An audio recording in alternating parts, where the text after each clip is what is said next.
We're going to learn how to create an AI chat application just like GPT that user can navigate through different chats and continue the conversation, and the chatbot remembers the previous conversations and can answer based on them using .NET, Windows Forms, SQL Server, and EF Core. Okay, let's go for the coding section. We're going to use Windows Form to create an application, and we're going to use SQL Server and EF Core as our database and our ORM. Let's start with it. I'm going to name the project Chatbot Windows Form. Let's create the application using .NET 9. Here we go. Actually, at this time that we're recording the video, .NET 10 is released as well, but we have Preview 7, so it's not a stable version, and that's why we're not using it in this video. So the latest stable version of .NET is .NET 9, which we are using it in this project. And we've chosen Windows Form because we can easily create our UI and just with drag and drop some tools, and do not need to create XAML for our UI components. Okay, the project is ready. Actually, I'm going to delete this form, and I'm going to create a new folder called Forms, and a new form, which is my main form. Okay, here we go. We need to install some packages for Entity Framework Core, for Microsoft.hosting, and Microsoft.dependency injection. I've copied the item group here so we can easily reference this project. As you can see, we have Entity Framework Core, .design, .SQL Server, extensions.dependency injection, and extensions.hosting. And with rebuilding the project or the solution, these packages are going to get installed and we are ready to use, but we have an error here. Okay, for now I'm going to comment this line. We're going to get back to it later. Because we want to create a chat application, we need a chat class that contains different conversations, different topics, exactly like ChatGPT. And inside each chat, we have some messages with the LLMs, the AI, and our messages, which is user messages. So we need two classes. We don't have a hard work to do here. I'm going to create models. I need a class named, oops, I shouldn't hit enter that time. I'm going to create a class named chats. Please tell me that, oh, I can't believe I created a form again, sorry for that. I want the default one to be a class. Chat.cs and chats message.cs. Very well. Here I'm going to have an ID. I'm going to use data annotations for key and telling the attributes of the property. For our chat class, we need a name. It's not going to be null, exactly like ChatGPT, which has a name for each conversation. And the interesting part is AI is going to give us this name based on the user prompts. I'm going to have a create state, and I think that's all. And actually, we're going to have multiple chat messages. And it's going to be new chat message. Okay, let's name it messages. What is the problem with that? Because it's here. We're going to solve it. No problem. Look at here. It's internal. We need to make it public. Okay, I'm going to copy and paste the exact same properties here, but here we do not need name, we need message. And another property for is user message, because we want to differentiate between the user messages and the AI messages. So everything's fine, and we're going to store a chat ID that has a relation with the chat. The foreign key is name of chat ID. Actually, if we don't give this line of code, it's gonna work as well, but it's a cleaner code to specify the foreign key. Okay, here we're done with our models. Let's go for our DB context. I'm gonna write a folder named data, create a class named app DB context. Of course, it's gonna be public and it inherits from DB context, and we have a chat, which stands for chat. Actually, these are EF4 configurations, and a dbset for chat messages. Okay, for EF4 we need to configure a constructor for that, which gets DB context options, as I remember, options, and we're going to pass it to the base constructor. I'm not sure about this line of code. Actually, I'm going to check it here because we usually copy and paste these configurations in our project. Let me check it and back to you. Okay, here we just need to specify the type of the DB context options, which is going to be app DB context. And here's the configuration of our database. Let's go to the program.cs. Okay, here I'm going to configure database and dependency injection. So I need hosts here, which comes from extensions.host that creates default builder that configure services. Here I'm going to pass services and I'm going to build it. And here I'm going to use services that add DB context, app DB context, and options that use SQL Server, and I need the connection string here. So I'm going to say connection string is this, pass it to the user SQL Server. So I'm going to use my local database, server is dot, database is Chatbot Windows Form DB, trusted connection is true. Oops. You can just copy and paste these configurations, and I'm going to use trust server certificate equals true. Okay. I'm going to use my main form and get it from DI, dependency injection. So I'm going to add it as transient, and that's it. And look at here. Here I need a new instance of main form to run the application as default form. Of course, I can pass it like this, but look at here. In my main form, I need the DB context, app DB context, which is context. I cannot initialize it here. I don't want to do that. So I need to get it in my constructor. Context is context. What about now?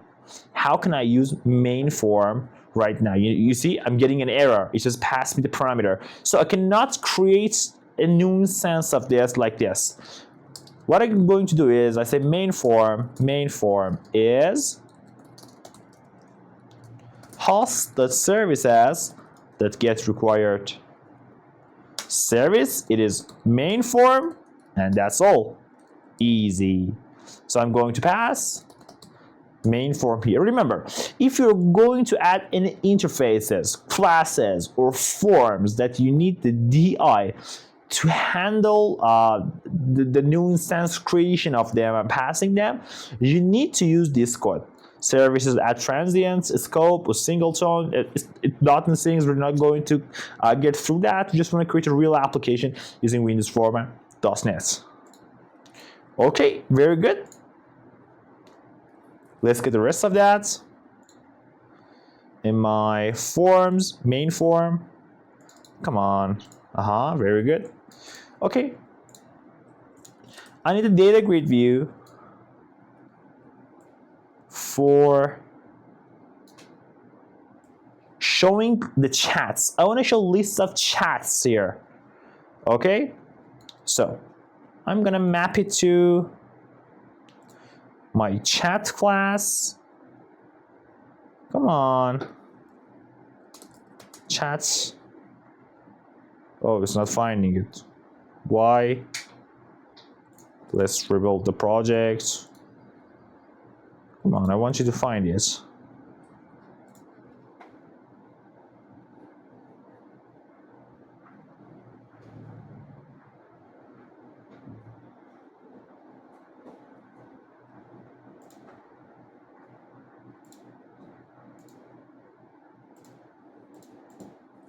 Okay.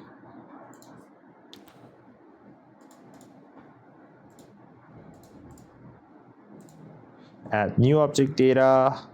Here it is. I need chats here.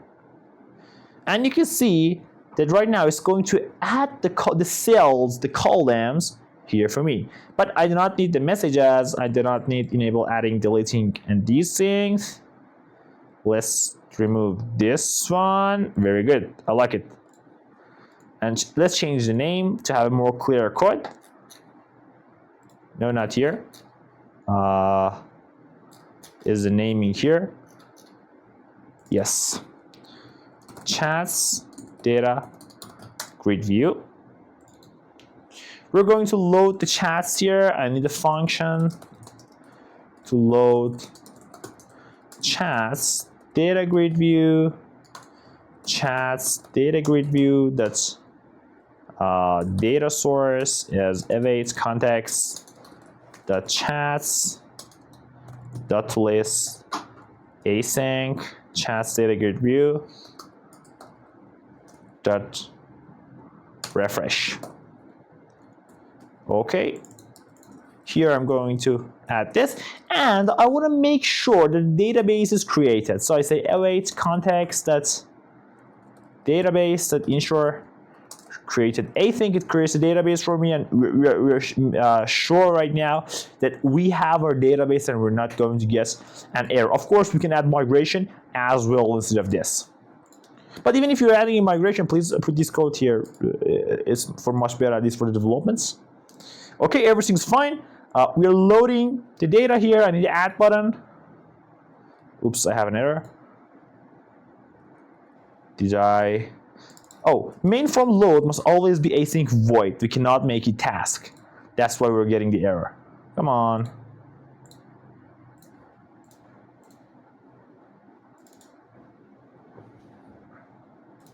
Okay. We have our button here. I'm gonna make it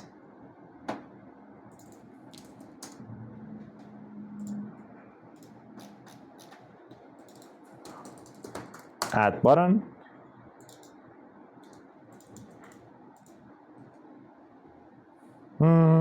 You know, I want to let the user to start a new conversation, a new prompt.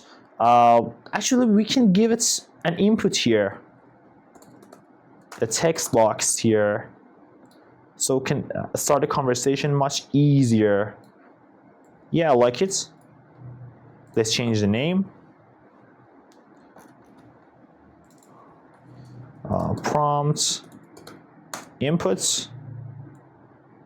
Let's make it here, and okay, I like it.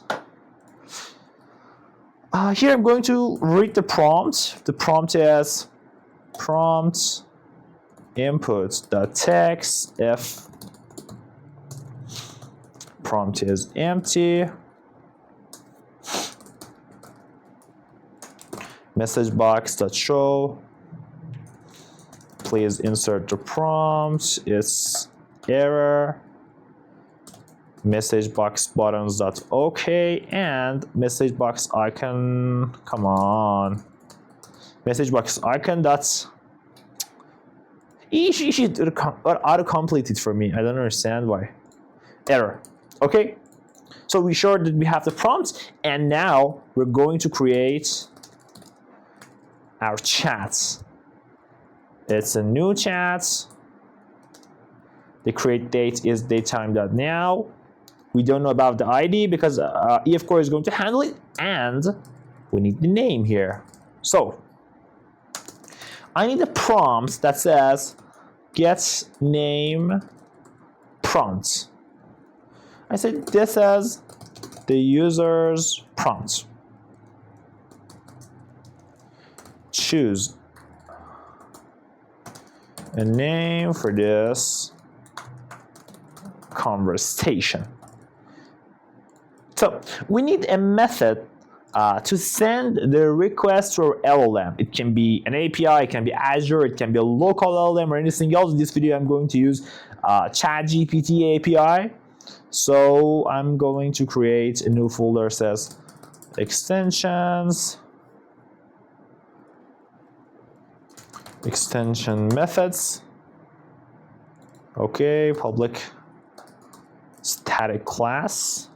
Actually, I have the code here for sending requests to OpenAI. This is it.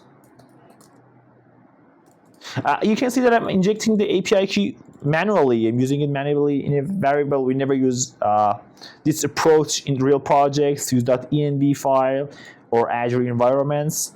But because it's a YouTube video, we're handling it like this. And you can see that it's getting a prompt from me using GPT-4o and returning the result. That's all. That's all it is doing. So I say await.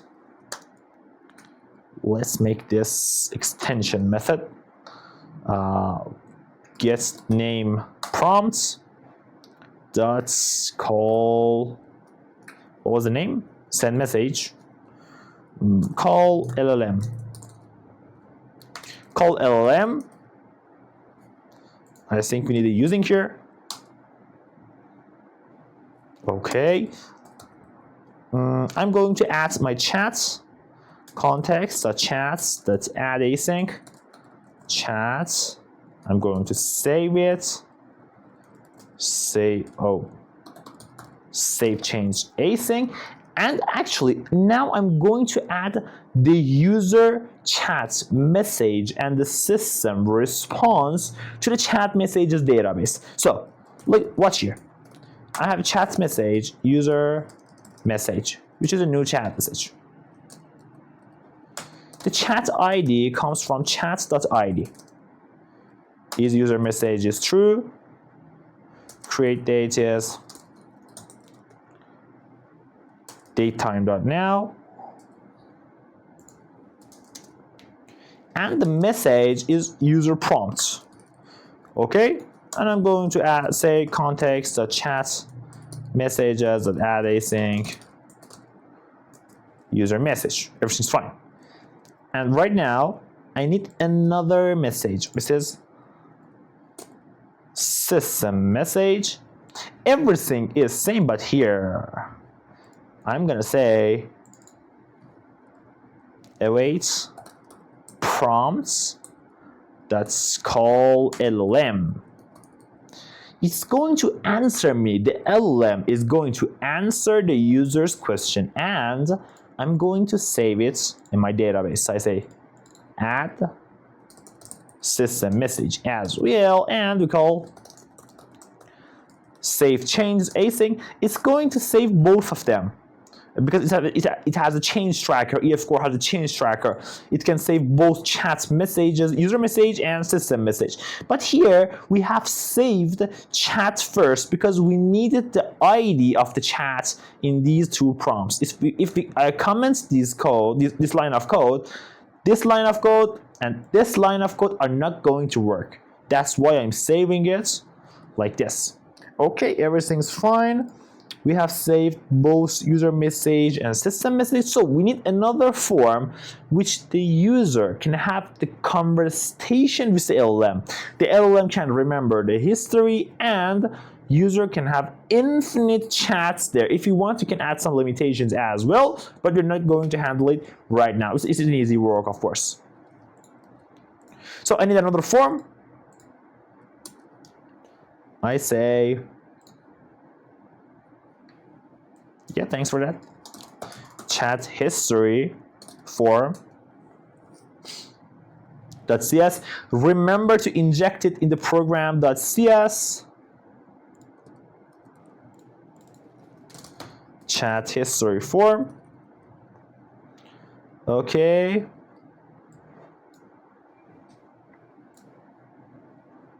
After creating this form, we're going to test your application, so make sure everything's going to work and debug what is missing. I like this. Actually, it was empty. I need a list view here. I'm not using data grid view because we can customize list view. I mean, we can customize the UI, the background color of each row. It's easier than data grid view here. But let's use it. Of course, you can use other components as well. The UI is going to be like this. Let's name it message as list box, and let's copy and paste. Come on. Add button click has an error. Async void. I'm making this mistake again. What about now? Come on, be nice to me. Okay. This is my main form.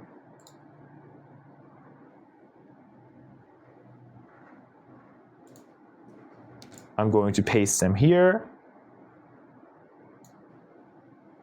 Okay.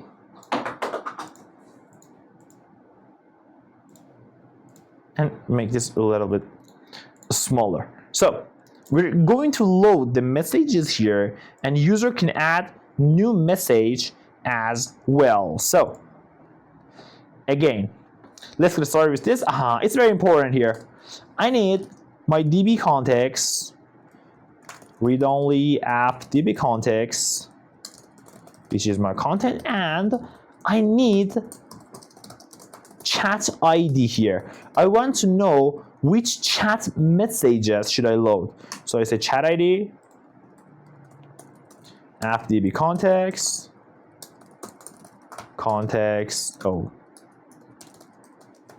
is context.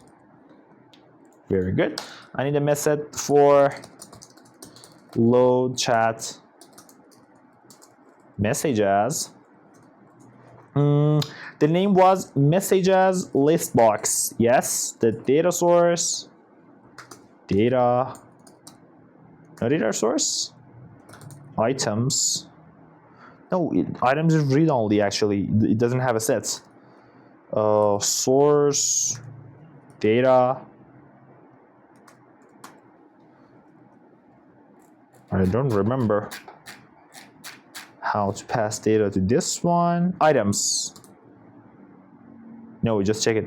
Okay, let me check it out and get back to you. Here's the problem. We've used list view instead of list box. So I say list box. Yes, this is it. That's why we didn't have the data source option.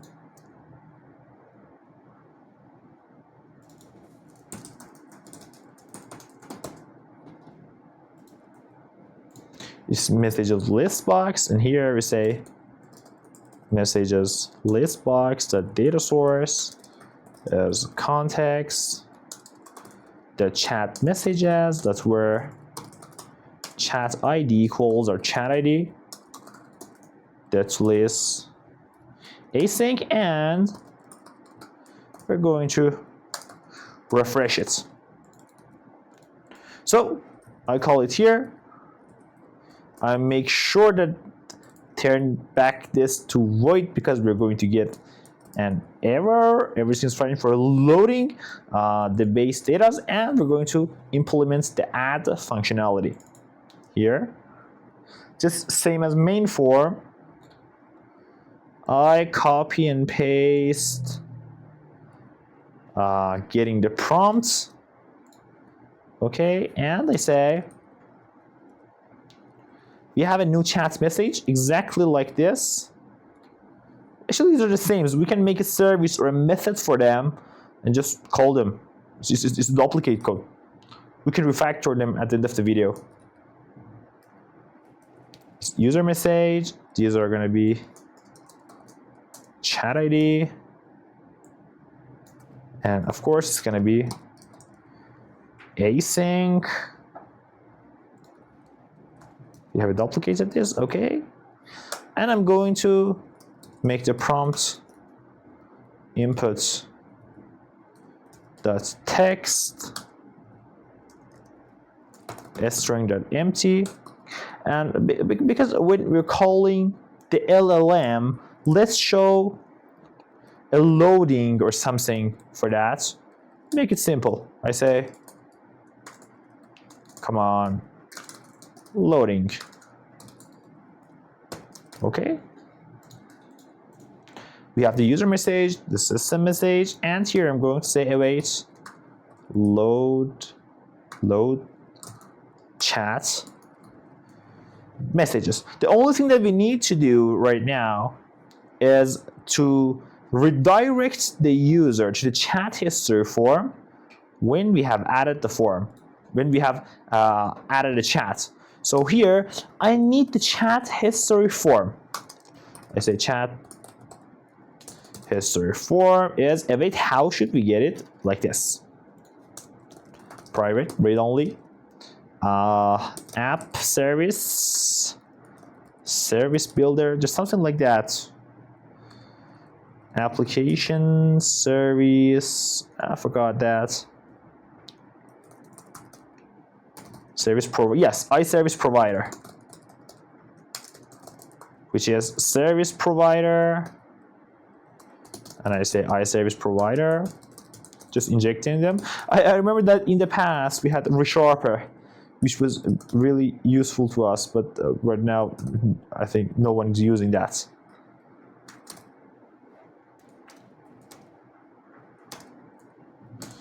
Okay. Just simply use it like this. Gets required service. It is chat history form.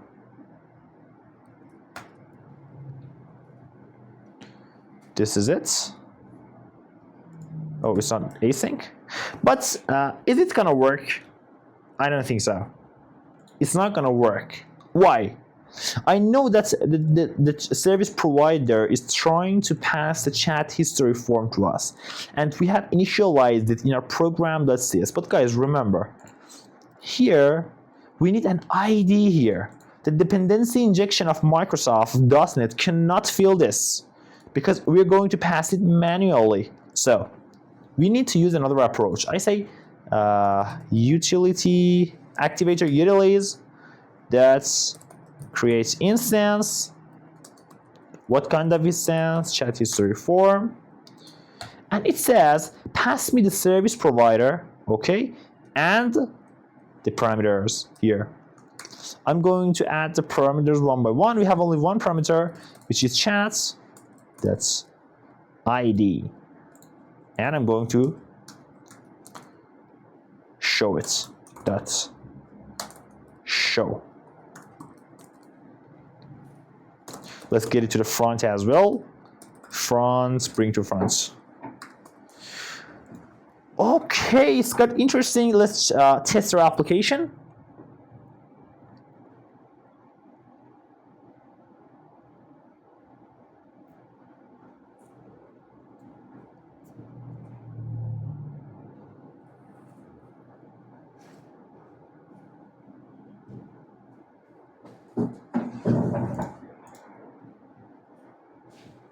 Okay, I say, what is the tallest building in the world?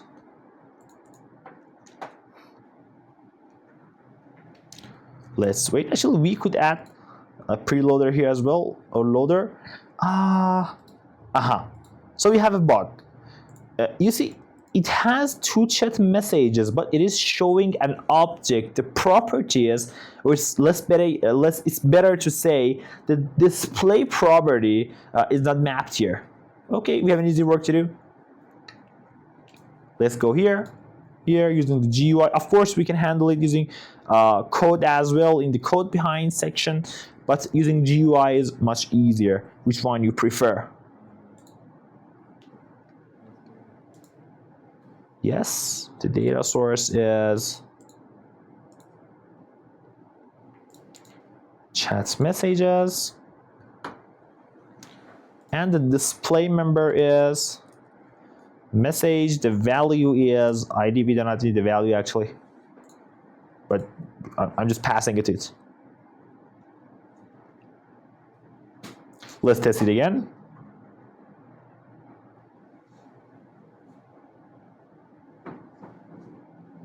Okay, you see that we have list of our first chat here. The title is World's Tallest Building, and it got just from AI. AI told us what is the title of this chat. Very interesting. I'm going to create a new chat. What is the biggest city in the world? Yeah, enter is not working. We should manually click on the button. Let's wait for application.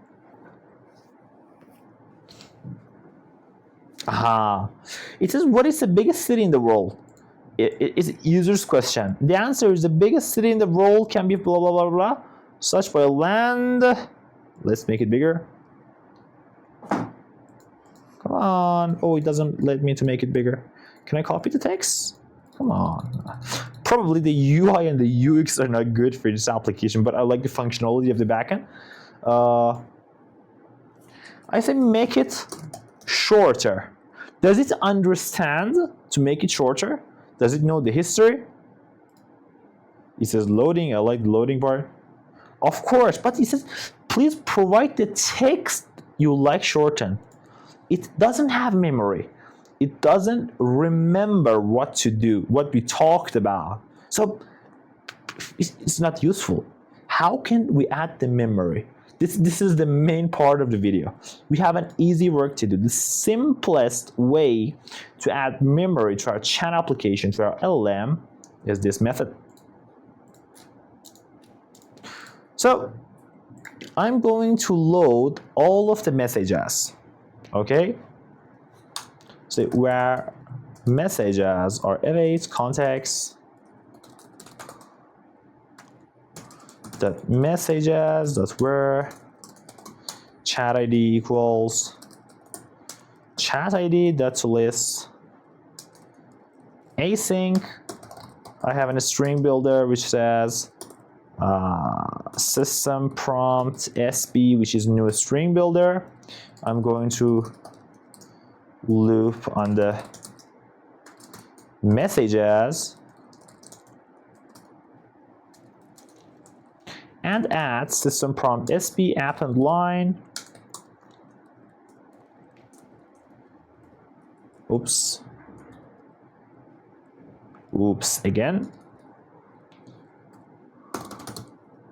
Single message, that message, and I want to tell it, is it a user message or a system message? So usually we say single messages, single message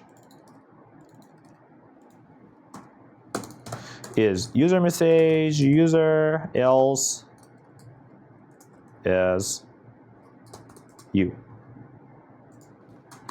Easy. And as the last part, the last line, I'm going to say append line, last message. This is the last prompt of the user which we need to answer. I say prompt. Okay. We have added the history and the latest message. So in the system message, here, instead of saying prompts.callLLM, we say system prompt string builder dot to a string dot call LLM. Now it should remember our conversation. It's okay, and I need to do something else before testing it. Look at here. There are some chats here that made the user want to continue these chats, but how can it do it? How is it possible? I just want to click on some double click on some of them, and go to the chat history. You know, always I don't want to start a new chat. It's an easy function. For data grid use, we have an event that says rows double clicked or something. Let me find it. There are a lot of events here. Rows. Actually, we can do something better. Here we can have a button. It's much easier to use, but the functionality, the codes are same. We say load chats BTN. I'm looking for the name attributes actually. Oh, we're seeing here. Yes, load chat history BTN, and let's change the name to load chat history. Okay. When it's clicked, I'm going to find the selected row index from the data grid view. So I said data grid view, chats, data grid view, row index, selected rows dot first, f selected dot index, selected row index 0. Okay, I'm gonna say var chat ID equals selected row 0 dot cells 0 dot value. I'm going to parse it to an integer. So it's going to get the ID from us because the first cell of this is our ID. We're just getting it by index. Okay, chat ID, and I'm going to do the exact thing here. The chat ID comes from chat ID. Okay, let's start the application.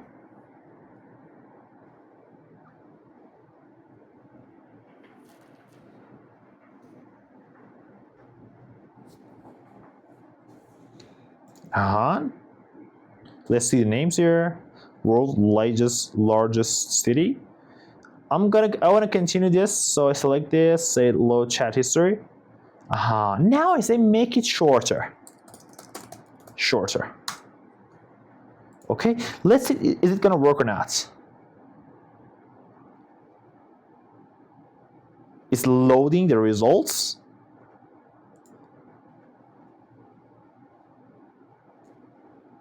It's taking longer than expected.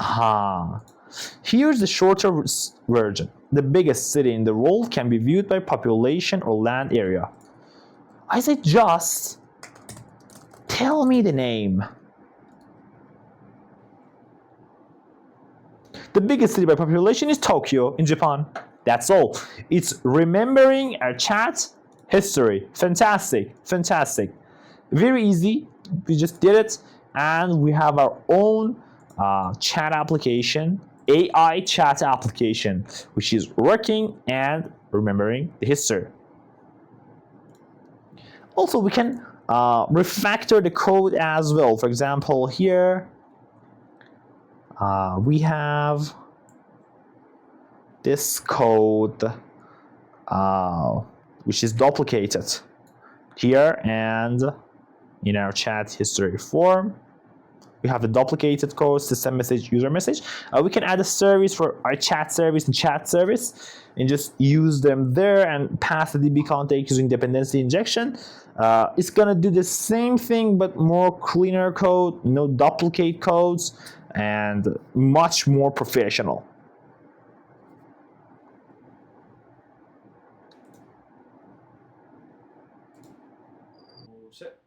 That's it. We did it. In less than half an hour, we've created an AI chatbot application that remembers the previous messages and can answer based on that. And with just very simple C# codes and EF core codes, our application is working. Please tell us your opinion in the comments below, and thanks for watching this video.